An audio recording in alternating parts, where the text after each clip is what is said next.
Dobrý deň. Ukážem vám, ako sa spraví veľmi rýchlo a ľahko krásna guľatá kytica. Ja som si vybrala rúžovo-žltú kombináciu. Môžeme tam dať napríklad aj také obilie. Je to úplne perfektný prvok, ktorý osvieži tú kyticu. Kytica je niečím úplne iná. Takže začnem si chryzanténou a budem si prikladať listy salalu.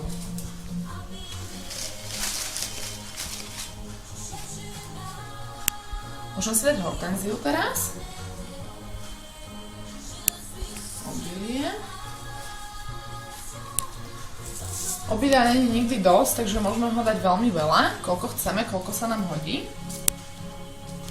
Máme ružičku krásnu. Stopky pekne začisťujeme, aby sme ich mali čisté.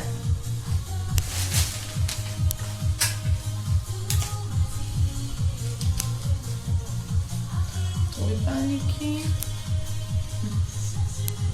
Dianthus, krímček. Po latinsky sa volá Dianthus caryophyllus floreplano hortensis, úplne ťažký veľký názov. Gerberky. Dáme si obilie.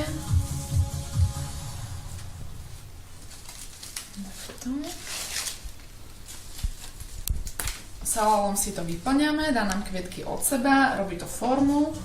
Takúto trávu býva väčšinou farbená, ale mávame ju aj prírodnú.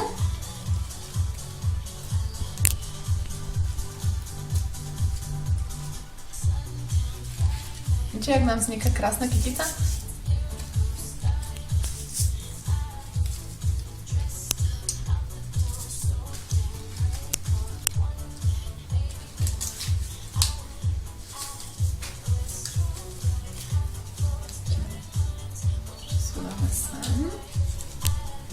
Dáme si ešte trošku listov salalu.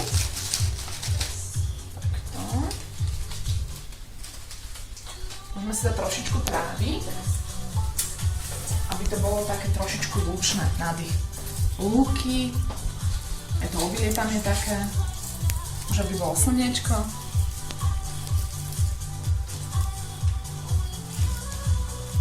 Takto. A dáme si takéto krásne listy ešte dokola.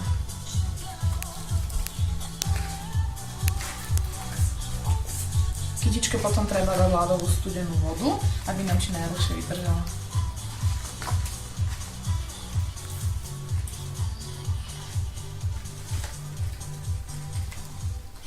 Máme hotovú nádhernú guľatú kyticu.